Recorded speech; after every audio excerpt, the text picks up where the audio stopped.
Democratic lawmakers are hoping to court black voters this week at Reverend Sharpton's National Action Network convention in New York. The annual event gives congressional lawmakers a chance to pitch black voters ahead of November's midterm elections, and it also allows potential 2028 presidential candidates to build support with the key voting bloc, which often shapes the outcome of Democratic primaries. Many of today's speakers took jabs at President Trump and his administration. These aren't foreign values, these are American values. And when you attack diversity, equity, and inclusion, you attack the United States of America. While I will work with anyone, I will bow to no one. And the people of my state know that we are going to do what is required.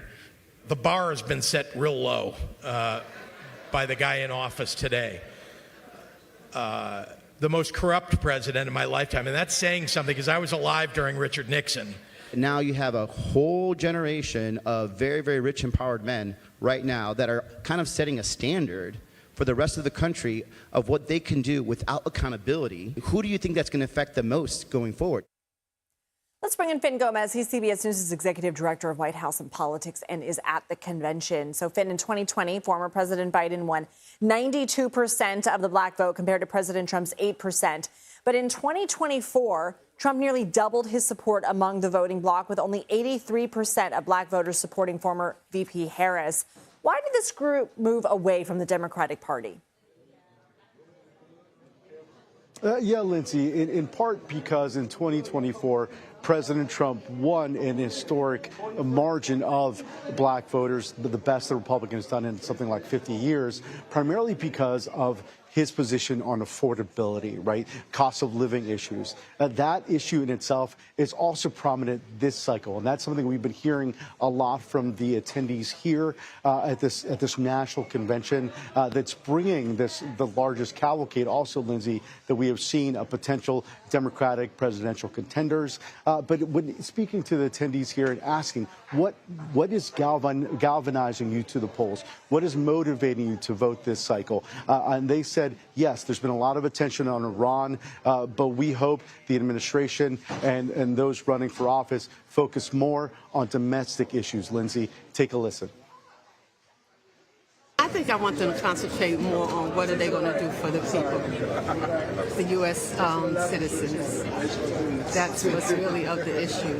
And the wars is taking away so much money from us, from the things that we have to deal with here. But those 2028ers, those potential contenders that came here, they're really trying to, we're in the stage right now, Lindsay, where it's sort of the testing waters phase, if you will, of the 2028 cycle, where they're not saying they're running for president because they really can't, because it triggers a bunch of legal mechanisms under the FEC.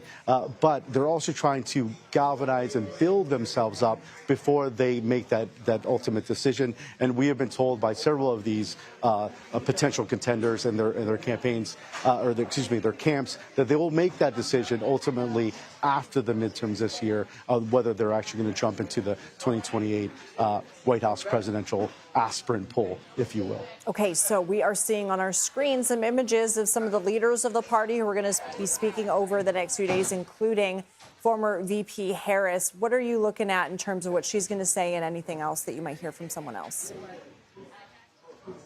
Yeah, that's right. And we saw, Governor Josh Shapiro from Pennsylvania yesterday. We saw J.B. Pritzker from Illinois today, Wes Moore from Maryland, and Senator Ruben Gallego, Senator Mark Kelly, both of whom from Arizona, both of them getting a lot of attention.